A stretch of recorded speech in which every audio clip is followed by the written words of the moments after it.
रमजान के महीना में रोजा के खास महत्व बा। रमजान महीना के इबादत के भी महीना कहल जाला। इबादत के बदला सबसे ज्यादा सवाब रमजान के ही महीना में मिलला।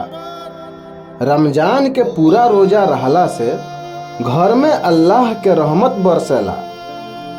रोजा के मतलब खाली इतने नइखे कि एक तय वक्त में कुछ खइला ना पियला ना आ रोजा कबूल हो गई। दरअसल रोजा कबूल के पैमाना खाली खाइल पियल के ही त्याग नइखे, बल्कि आचरण और नियत भी बा। रोजा रह के अगर कोनो इंसान गलत काम में डूबल बा तो ओकरा रोजा रहला के कोनो फायदा नइखे।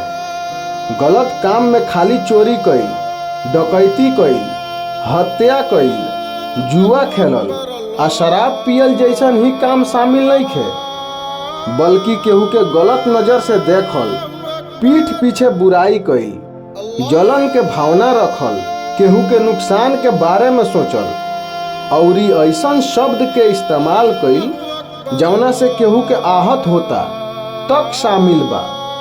रमजान के महीना एक तरह से रोजा के जरिए अपन गुनाह माफ भी करावे के जरिया बा। रमजान महीना के मतलब एगो आग के दरिया बहता जौन रोजा के शकल में धधकत भट्ठी तैयार रहेला, जौना में हमनी के पास मौका रहेला कि अपन गुनाह के जला देवल जाओ।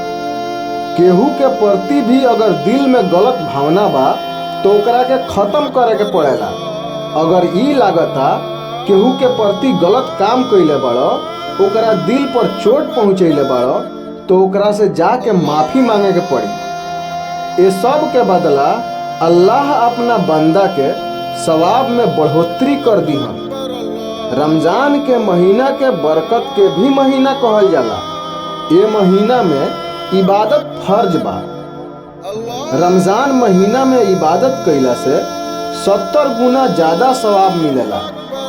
रमजान महीना के सब्र के भी महीना कहल जाला। चांद रात के इबादत के विशेष महत्व बा। चांद रात के अल्लाह अपना बंदा के रोजा रहला के आ तमाम इबादत कइला के इनाम देवेली। यही से चांद रात के अल्लाह के सामने ज्यादा से ज्यादा मांगे के चाहिए। कुरान शरीफ के तिलावत करे के चाहिए। हर समझदार इंसान के रोजा रहल फर्ज बा।